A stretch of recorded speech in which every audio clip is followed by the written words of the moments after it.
my wife said. "I never loved you, it was always him." I nodded. Then I transferred my savings to a hidden account, served her papers, and left. 3 days later, she called from a shelter, begging for a second chance.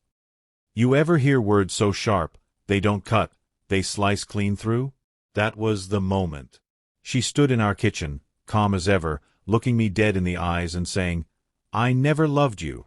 It was always him." No hesitation. No remorse.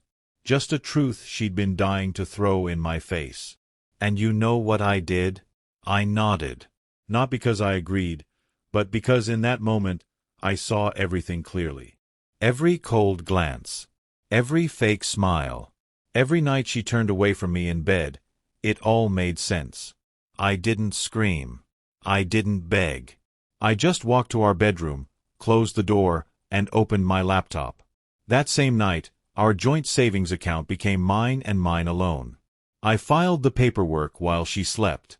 And by sunrise, the marriage was already over in my heart. The best part? She didn't even see it coming. But she would, 72 hours later, when she realized what being truly alone really feels like. It happened on a Tuesday evening, with the air still and the lights dimmed in our living room. She wasn't angry. She wasn't crying. She just spoke, like she was finally unloading a secret that had been itching under her skin. "I never loved you. It was always him." She said it like a statement of fact, not a confession. Like she expected me to nod and move on, like I should have known. Maybe, deep down, I did. I sat there in silence, staring at the woman I'd built a life with. The same woman I had once thought was my home. Suddenly, that home felt like a prison built on a lie. The vacations, the wedding photos, the "I love yous" whispered in the dark, it all collapsed into one sentence. My stomach didn't twist. My hands didn't shake. Instead, I felt a strange calm, like clarity settling over years of fog. She didn't flinch. In fact, she seemed relieved, almost proud of finally saying it out loud. She even had the nerve to say, "You're a good man. But he's always had my heart." No guilt. Just audacity. And I realized then that our marriage hadn't ended in that moment. It had died long ago. This was just her carving the gravestone. But what she didn't expect was that I wouldn't fight. I wouldn't beg. I would simply take her truth and build my exit. She used to smile like home. The kind of smile that made you believe everything was all right, even when deep down, something felt off. For years, I convinced myself that doubt was just insecurity, my own paranoia whispering lies into quiet moments. But after her confession, I looked back at every one of those years and saw them differently.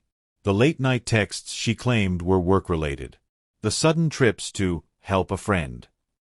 The moments of intimacy that felt distant, as if she was playing a role she couldn't wait to step out of. It wasn't just one lie. It was 100 little ones that blended into routine. Like the way she'd say, "I love you," always first, always quick, like she was rehearsing rather than feeling. Or how she never wanted to talk about our future, brushing off plans with, "Let's just enjoy now."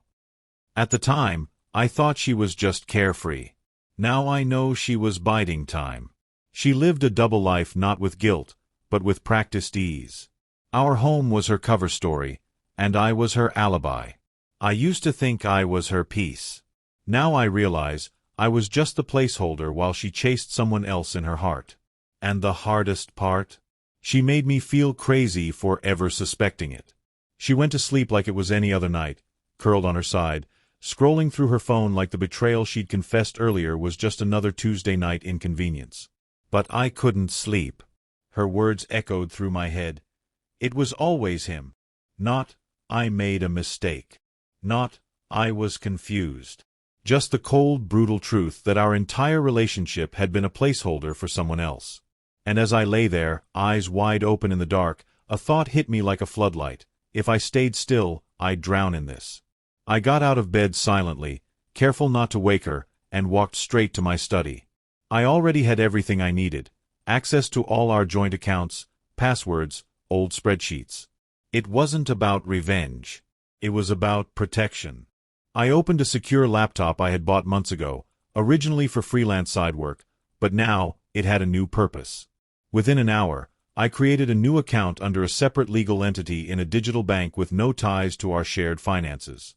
Every cent I'd earned, saved, or invested that didn't have her name attached, I transferred it. Not all at once. That would have looked suspicious. I scheduled a series of transfers through intermediaries. Used a crypto wallet for some of it. Split others across high-yield savings accounts she didn't even know existed. Layer by layer, I pulled my future out from under her nose while she slept 2 rooms away. When I was done, I sat back in the chair, heart pounding, not from fear, but from clarity. For the first time since her confession, I felt like I wasn't powerless. She had shattered our marriage, but I wasn't about to let her take the pieces of me with her. She was still drinking her morning coffee when I slid the envelope across the table. No drama. No yelling. Just a man who had finally stopped begging to be loved and started choosing self-respect. She raised an eyebrow, probably expecting another one of my long, exhausting pleas to fix this. But this time, there was nothing left to fix. "What's this?" she asked, almost amused. She hadn't even bothered to put her phone down. "Divorce papers," I said, calmly, clearly, without emotion. "Already signed on my end. You'll find all the details inside." She blinked, like the words hadn't quite registered. "Wait, what?" That was the moment the balance shifted. The smugness slipped. The phone hit the table. Her voice wavered as she said, "You're serious?" I smiled. Not out of joy, but out of finality. Dead serious. She didn't understand how I'd gotten there so fast. That's what narcissists never see coming. Quiet preparation. She thought I'd cry. She thought I'd beg. She thought I'd fall apart at her feet. Instead, I stood. Straight-backed, calm-eyed, and finished. Every detail was handled, the bank accounts protected, the legal path cleared, the exit already taken mentally long before the paperwork arrived physically. While she sat there stunned, still processing the loss of control, I walked out of the kitchen and into the rest of my life. Because I wasn't hers to destroy anymore. She didn't scream. She didn't throw anything. That would have been too real for someone like her. No, she sat there in eerie silence, staring at the divorce papers like they were written in a language she'd never seen before. The same woman who once boasted that I'd never have the courage to leave her was now frozen, her confidence evaporating right in front of me. She didn't even ask me to stay. Maybe it was pride. Maybe shock. Or maybe she thought I'd cave again like all the times before. But when the silence stretched too long, and she realized I wasn't bluffing, her entire demeanor changed. The phone that never left her hand was now forgotten on the table. Her eyes darted around the room, not searching for me, but for the version of her life she thought she could always control. She tried to save face in front of friends. Claimed it was mutual. Said I needed time to think. But the truth bled through in her quiet panic. Her texts became vague. Then they stopped. Our mutual friends stopped calling me, not out of judgment, but because they were now listening to her fall apart. Her world didn't explode, it crumbled. Quietly. Privately. Because when control is all you've ever known, the loudest sound in the world is losing it. It took only 3 days, 72 hours, for her carefully crafted world of luxury to dissolve into something she never imagined, a shelter bed, borrowed toiletries, and no one left to manipulate. The woman who once shopped like bills didn't exist and spoke like stability was guaranteed, suddenly had no home, no money, and no power over anyone. When I walked out, I didn't just take my clothes and keys, I took the financial foundation she stood on. The house, leased in my name. The car, paid for by me. The savings, quietly transferred before the papers hit her hands. And her affair partner, the one she always loved. He ghosted her the moment she told him I was gone. No love story. No backup plan. Just reality slamming into her face. Her parents didn't welcome her back. They'd warned her once before about pushing too far. Her friends? Most were mine first. The ones who were hers didn't want to be involved in drama. She had burned every bridge thinking I'd always be on the other side, holding the water hose. So she found herself alone, calling shelters, sleeping somewhere temporary, clutching a phone that no longer rang for her. And when she called me from that shelter, voice shaking, pride cracked, asking for help, I didn't feel cruel. I felt free. She called me from the shelter again the next day, this time sobbing so hard she could barely speak. Please, just come see me. I made a mistake. I was confused. I didn't mean it. Her voice wasn't coated in love, it was soaked in panic. There was no warmth, no sincerity, just a desperation clawing through the line like someone drowning, searching for a branch to grab. But I wasn't that branch anymore. What she called love now was nothing more than the fear of being alone. The fear of losing the comfort, the safety, the status. If I had stayed, she would have continued living a lie, smiling in public, cheating in private, and gaslighting me into thinking I wasn't enough. Now that her lies had burned everything down, she wanted to rebuild, but only because she had nothing left, not because she realized my worth. I didn't answer her question. I didn't say no, and I didn't say yes. I let the silence sit between us until she whispered, I need you. But even that wasn't about me. It was about her needing someone, anyone, to save her. She didn't miss me. She missed control. And I wasn't stepping back into that prison. The messages started pouring in before the week was even over. Her sister texted me, how could you just walk out on her? One of her friends DM'd, she's devastated. I never thought you'd be so cold. Even my own cousin said, man, couldn't you have worked it out? Everyone had an opinion. Everyone thought they knew what happened. But none of them were there when she looked me in the eye and said, I never loved you. It was always him. They didn't hear her voice, flat, unapologetic. They didn't see her shrug when she said it, like I was just a pit stop in someone else's love story. They weren't there the nights I sat in bed alone while she claimed to be working late. They never saw the messages I found or heard the phone calls I overheard in the hallway. To them, she was a heartbroken wife abandoned by her husband. But to me, she was a woman who had checked out of our marriage long before I packed a single bag. The world judged my exit because they saw it in isolation, but I knew it was the only way to stop bleeding in silence. So I stayed quiet.